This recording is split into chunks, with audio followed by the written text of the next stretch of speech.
ជំរាបសួរពុកម៉ែបងប្អូននៅតាមបណ្ដាញសង្គមទាំងអស់គ្នា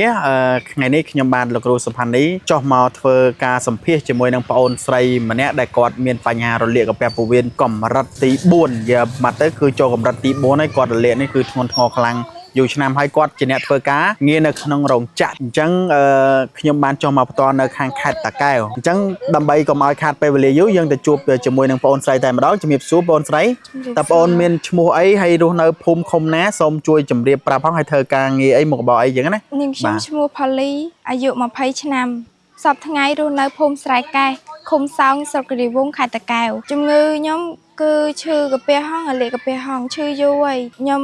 ក៏បានសាកល្បងថ្នាំរបស់លោកគ្រូអញ្ចឹងពេលដែលប្អូនឈឺលាកកាពះនេះមុននឹងស្គាល់ផលិតផលនេះតើប្អូន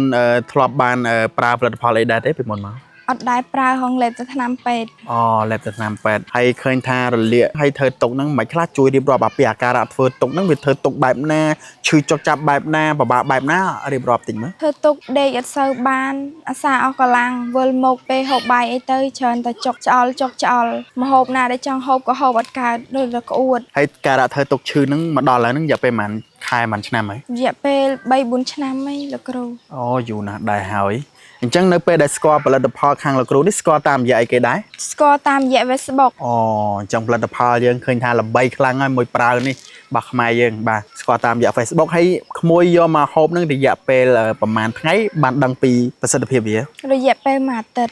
យគឺចាប់ផ្ដើមដឹងហ្មងហើយនៅពេលដែលប្រើមួយអាទិត្យនឹងមកដល់ឥឡូវហ្នឹងឃើញថាបានផលហ្នឹងមិនខ្លះដែរបានផលហូបបាយបានហើយក៏ខ្ញុំអត់សូវអស់កម្លាំងវិលមុខដូចមុនបើពីមុនអត់តន់ស្គាល់ថ្នាំនេះគឺខ្ញុំអាសា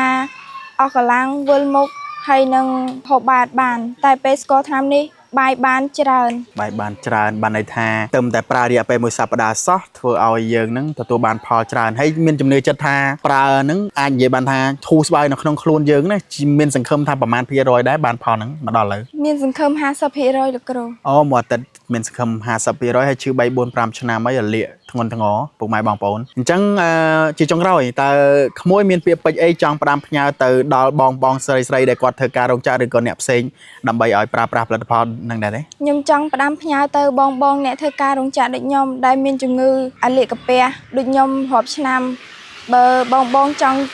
ជាអីអាចសាកល្បងអសតបារាន SL នេះបានអញ្ចឹងបន្ទាប់ពីពុកម៉ែបងប្អូនបានស្ដាប់សម្ភាសពិតជាក់ស្ដែងផ្ទាល់ជាមួយនឹងប្អូនស្រីគាត់ធ្វើការរោងចក្រហើយគាត់ជួបផលលំបាកខ្លាំងមែនទែនគាត់ធ្លាប់ទៅថតទៅពិនិត្យជួសឈាមនៅនឹងមន្ទីរពេទ្យទៀតហើយគាត់ប្រើតែថ្នាំពេទ្យទេកន្លងមកហើយគាត់ឈឺរយៈពេលជាង3ឆ្នាំហើយធ្វើការរោងចក្រគាត់រលាកធ្ងន់ធ្ងរអញ្ចឹងក្រោយពេលដែលគាត់ប្រើប្រាស់ជាមួយនឹងម្សៅសុទ្ធបារាន SN របស់យើងនេះមានឈុតនឹងថ្នាំគ្រាប់ផងថ្នាំម្សៅផងយើងហូបត្រឹមតែមួយថ្ងៃម្ដងឯថ្នាំម្សៅនេះប្រសិទ្ធភាពដឹងគឺត្រឹមតែរយៈពេលមួយថ្ងៃដំបូងគឺបកកែខ្លាំងមែនតែម្ដងខ្ញុំហ៊ានធានាបើសិនជាប្រើមិនបានផលដល់អ្វីដែលនិយាយដោយបងស្រីនិយាយពិតប្រាកដទេអាចកាន់កំប៉ុងនោះមកគប់ការខ្ញុំក៏បានដែរខ្ញុំហ៊ានធានាពីខ្ញុំទៅលោកគ្រូសុផាន់នីខ្ញុំហ៊ានយកកិត្តិយសខ្ញុំមកធានានិយាយតែម្ដងហើយឥឡូវកំពុងតែវាយរស់ខ្លាំងមែនតែម្ដងនៅលើទីផ្សារអនឡាញពុកម៉ែបងប្អូនគាត់ស្គាល់ច្រើនអ្នកដែលគាត់ប្រើអស់លទ្ធភាពហើយខ្ញុំហ៊ានធានាដល់រលាកដល់ដំបៅធ្ងន់ធ្ងរប៉ុណ្ណាដល់កម្រិតទី1រហូតដល់ទី5តែបងស្រីនេះទៅកម្រិតទី4ធ្ងន់ធ្ងរទេគាត់ដឹងអស់សង្ឃឹមហើយគ្មានសង្ឃឹមទេប៉ុន្តែគាត់ប្រើតែរយៈពេលមួយសប្តាហ៍តែប៉ុណ្ណោះធ្វើឲ្យគាត់ហូបបាយបានសម្រានលក់ហើយគាត់ចាប់ផ្ដើមជានឹង50%ហើយពុកម៉ែបងប្អូនណាអញ្ចឹងរស់រាន់ឡើងយើងកំពុងតែមាន promotion ពិសេសបញ្ចុះតម្លៃជូនពុកម៉ែបងប្អូនក្នុងមួយឈុតនេះយើងបញ្ចុះតម្លៃពិសេសហើយយើង free សេវាទៀតបាទហើយវីដេអូនេះមានតែប៉ុណ្្នឹងទេខ្ញុំក៏សូមអរគុណសម្រាប់ការតាមដានទស្សនា